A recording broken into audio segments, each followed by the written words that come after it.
समर्थ और सारांश जंगल में पहुंच गए। वो लोग ओया को ढूंढ रहे थे। सारांश और समर्थ ओया को आवाजें लगा रहे थे, ओया ओया, पर जवाब कहीं से नहीं आ रहा था। ओया जंगल में गायब हो गई थी। सारांश और समर्थ पूरी तरह से थक चुके थे। समर्थ और सारांश दोनों ही पिछले आधे घंटे से ओया को ढूंढ रहे थे। एक जगह सारांश रुक गया। उसने एक हाथ एक पेड़ पर टिकाया और हांफने लगा। समर्थ ने उसकी तरफ देखा और फिर कहा, सारांश तू ठीक है? सारांश आगे की तरफ देखते हुए कहने लगा, मुझे यकीन नहीं आता कि मैं इस जंगल में उस बेवकूफ लड़की को ढूंढ रहा हूं। I can't believe this. Samarth ने इधर उधर देखते हुए कहा, पर वो यहां करने क्या आई है इतनी रात को? सारांश ने चिढ़ते हुए कहा, मुझे क्या पता। उसने कहा था कि वो अपने अंकल की वजह से जा रही है। वो जंगल में पता नहीं क्यों घुस गई है। समर्थ उसकी बात सुनकर मुस्कुरा दिया। सारांश ने उसकी तरफ देखा और फिर कहा, साले मुस्कुरा क्यों रहा है? इस सिचुएशन में तुझ पर भी उस ओया का असर पड़ गया है क्या? समर्थ ने कहा, कहां हम दोनों उसे बुली करना चाहते थे और कहां वो हम लोगों को अपने पीछे भगा रही है। जिसे हम परेशान करना चाहते थे वो जंगल में गायब होकर हमें परेशान कर रही है। इतना कहकर उसने सारांश की तरफ देखा और फिर कहा, कितने टाइम बाद मैं तुझे ऐसे किसी के लिए परेशान देख रहा हूं। सारांश ने हल्का सा खंखारा और फिर समर्थ की तरफ देखकर कहने लगा, या तू भी तो यहां है मेरे साथ, तू भी तो परेशान हुआ ना? समर्थ सकपका गया। उसने अपनी जैकेट ठीक करते हुए कहा, मैं तो तेरे साथ आया ना। सारांश सीधा खड़ा हो गया और उसने कहा, मैंने तो नहीं बुलाया। समर्थ ने कहा, देख ज्यादा मत बोल वरना यहीं अकेला छोड़कर चला जाऊंगा। समर्थ ने पूरी गंभीरता के साथ कहा। तो सारांश ने कहा, धमकी किसे दे रहा है? जाना है तो जा। समर्थ ने कहा, मैं सच में चला जाऊंगा। सारांश ने कहा, हां तो जा ना। समर्थ ने एक कदम मोड़ते हुए कहा, मैं सच में जा रहा हूं। सारांश ने दूसरी तरफ देखकर कहा, अबे चला जाना। सारांश ने कहा, भाड़ में जा। इतना कहकर जैसे ही वो मुड़ा, भेड़ियों की आवाजों से पूरा जंगल गूंज उठा। समर्थ रुक गया। सारांश भी चौंक कर इधर उधर देखने लगा। समर्थ उसकी तरफ पलट गया। सारांश ने भी समर्थ की तरफ देखा। समर्थ ने हल्का सा खंखारा और फिर कहा, वेल मुझे लगता है कि काफी रात हो गई है। मैं वापस गया तो तू अकेले कैसे ढूंढेगा? सारांश ने इधर उधर देखते हुए कहा, हाँ ठीक है, साथ में ढूंढते हैं। समर्थ हंस पड़ा और आगे चलते हुए कहने लगा, साले सीधे से बोलना कि डर रहा है।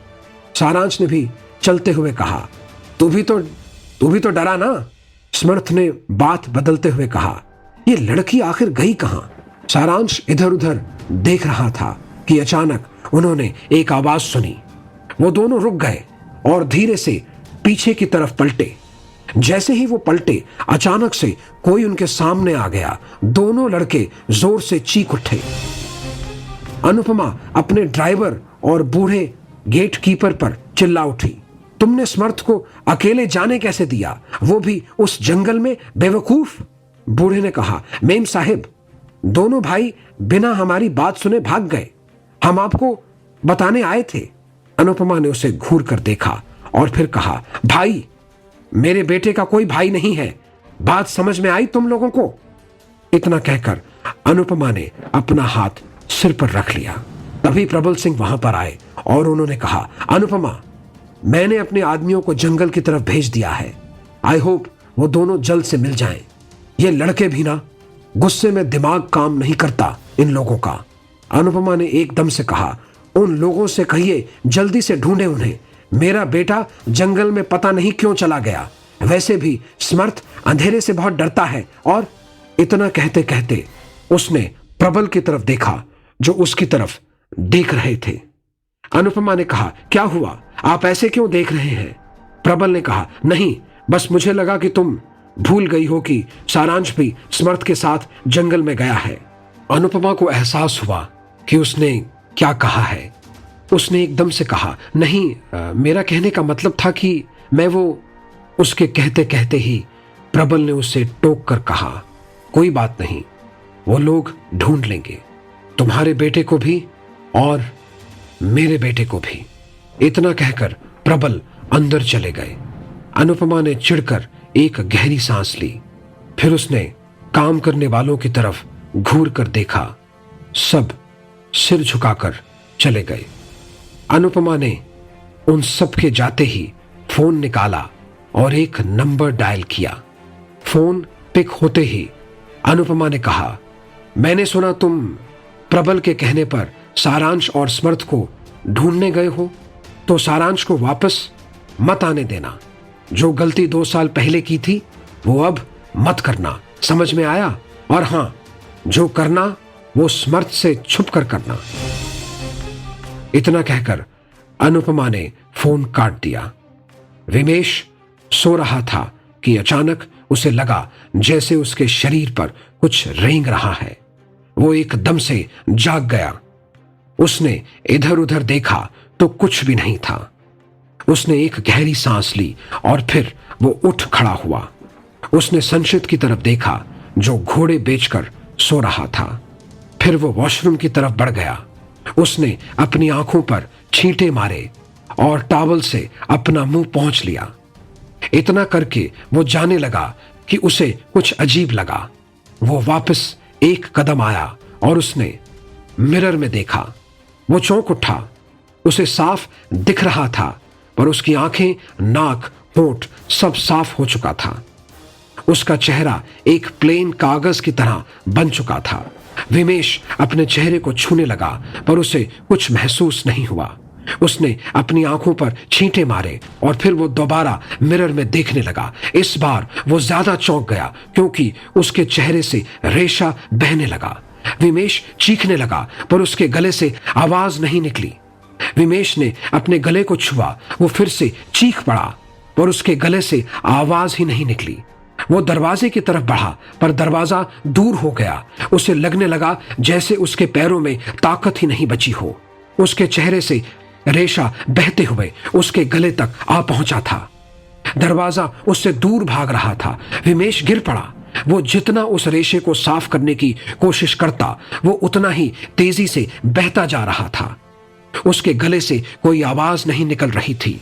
वो फर्श पर रेंगने लगा, पर दरवाजा उससे दूर होता गया। विमेश की आंखें भारी हो चुकी थी। उसका पूरा शरीर पसीने से गीला हो चुका था। उसने हाथ बढ़ाया दरवाजे की तरफ और फिर उसकी आंखें बंद हो गईं। उसका हाथ नीचे गिर गया। सारांश और स्मर्थ जोर से चीख पड़े। सामने ओया बिल्कुल शांत खड़ी थी। वो उन दोनों की तरफ देख रही थी जो उसे आंखों को बड़ी करके देख रहे थे। सारांश ने अपने सीने पर हाथ रखा और कहा, तुम पागल हो क्या? ऐसे कौन सामने आता है भूत की तरह? स्मर्थ ने भी गहरी सांस ली और फिर कहा, यह लड़की पागल है पूरी। ओया उन दोनों की तरफ बढ़ी और वो दोनों एकदम पीछे हट गए। स्मर्थ ने सारांश की तरफ देखा और फिर कहा, मैंने सुना है कि इस जंगल में हमें हेलुसिनेशन होते हैं, और अगर हम उस हेलुसिनेशन को सच में मान लें तो हम जंगल में खो जाते हैं। सारांश ने कहा, सुना तो मैंने भी है कि जंगल में हेलुसिनेशन के जरिए एक घोस्ट यंग लड़कों को पकड़कर ले जाती है। ओया ने उन दोनों की तरफ हैरानी से देखा और फिर कहा, तुम दोनों का दिमाग जंगल में खो गया है क्या? या फिर तुम दोनों बचपन से ही ऐसे हो, या तब से आवाजें दे रहे थे और जब अब मैं सामने हूं तो तुम लोगों को भूत की याद आ रही है? सारांश ने कहा, तुम सच में हो? ओया ने गहरी सांस ली और फिर कहा, नहीं, सपना है इडियट्स। स्मर्थ ने कहा, वही है, भूत होती तो अच्छी तरह से बात करती। इतनी बदतमीजी से ओया ही बात कर सकती है। स्मर्थ ने इतना कहा और वो दोनों नॉर्मल हो गए। ओया ने कहा, तुम दोनों यहां पर क्या कर रहे हो? स्मर्थ ने कहा, हम यहां पर क्या कर रहे हैं? तुम यहां पर क्या कर रही हो? सारांश ने कहा, हां, तुमने तो कहा था कि अंकल का कुछ काम है, फिर यहां पर क्या कर रही हो? समर्थ ने ओया की तरफ देखा और फिर कहा, तो तुम कहीं काला वाला जादू तो नहीं करती हो ना? वैसे वो काले कपड़े पहनाकर, वो ऐसे स्केलेटन लेकर वो आग में कुछ डालते हैं ऐसे हिलते हुए। इतना कहकर समर्थ जोर जोर से हिलने लगा। ओया उसे हैरानी से देखने लगी। सारांश ने गहरी सांस लेकर अपने मुंह पर हाथ रख लिया और उसने एक उंगली ओया की तरफ की। ओया ने चिढ़कर कहा, या स्टॉप दैट वीडियोस। सारांश और समर्थ चुप हो गए। ओया ने कहा, मैं यहां पर कुछ ढूंढने आई हूं, अंकल के कहने पर, कोई ब्लैक मैजिक करने नहीं। तुम लोगों की आवाज सुनी तो यहां पर आ गई, पर तुम लोगों को देखकर लगता है कि सच में किसी भूत ने तुम पर कब्जा कर लिया है, किसी बेवकूफ भूत ने। सारांश ने कहा, या। ओया ने कहा, आवाजें क्यों लगा रहे थे? समर्थ ने कहा, हमने सोचा कि तुम डर जाओगी। ओया ने उनकी तरफ देखा और फिर अपने बाजू लपेट लिए। उसने कहा, इस वक्त मुझे तुम लोग डरे हुए लग रहे हो। समर्थ और सारांश ने एक साथ कहा, नहीं, बिल्कुल नहीं। ओया ने कहा, ओके देन, वापस जाओ। जब मेरा काम हो जाएगा मैं खुद आ जाऊंगी। इतना कहकर वो जाने लगी तो सारांश ने एकदम से उसका हाथ पकड़ लिया। ओया ने उसकी तरफ देखा तो सारांश ने कहा, हम तुम्हें अकेले नहीं जाने दे सकते। ओया ने गहरी सांस ली और फिर कहा, आश, डोंट वरी, मुझे डर नहीं लगता, ना ही कोई मुझे भूत उठाकर लेकर जाएगा। सारांश ने उसकी तरफ देखा और फिर कहा, बात डरने की नहीं है, पर हम नहीं चाहते कि एक बार कुछ भी इस जंगल में सेम रिपीट हो। ओया ने उसकी तरफ हैरानी से देखा और फिर उसकी आंखों में गौर से देखने लगी। ओया ने मन ही मन सोचा, मैं इसकी सारी यादें पढ़ सकती हूं, बचपन से लेकर आज तक की हर एक याद। फिर वो 2 साल पहले की याद क्यों नहीं पढ़ पा रही हूं मैं? कुछ है जिसने उस याद को प्रोटेक्ट किया हुआ है। सारांश ने कहा, ओया जैसे नींद से जागी हो। समर्थ ने कहा, मेरे ख्याल से वापस चलना चाहिए, और अगर तुम नहीं जाना चाहती तो हम तुम्हारे साथ आ रहे हैं। ओया ने उन दोनों की तरफ देखा और फिर कहा, तुम तो बुली करना चाहते थे ना मुझे, फिर इतनी फिक्र? सारांश ने कहा, बस हम ये चाहते हैं कि इस जंगल में कुछ ना हो तुम्हारे साथ, बाकी यूनिवर्सिटी की बात अलग है। ओया ने गहरी सांस ली और फिर कहा, ठीक है, लेट्स गो देन। इतना कहकर वो पलटी और आगे की तरफ बढ़ गई। सारांश और समर्थ ने एक दूसरे की तरफ देखा और फिर वो दोनों भी आगे बढ़ गए।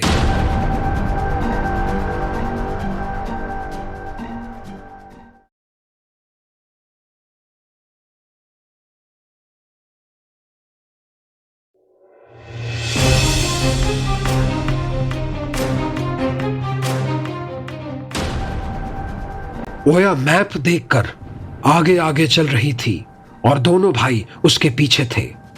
सारांश ध्यान से ओया की तरफ देख रहा था। एक जगह पहुंचकर ओया रुक गई। सारांश ने कहा, क्या हुआ? ओया ने कहा, हम पहुंच गए। इतना कहकर ओया आगे बढ़ गई। उसने जक झाड़ी हटाई और वो लोग एक घाट जैसी जगह पर पहुंच गए। वहां से एक बहुत ऊंचा झरना बह रहा था, जिसकी वजह से उस जगह एक तालाब सा बन गया था। तालाब के किनारे वो तीनों खड़े थे। वहां काफी सारे जुगनू चमक रहे थे। वहां पर काफी सारे रंगीन पत्तों वाले पेड़ थे। काफी सारी फूलों की बेलें थीं।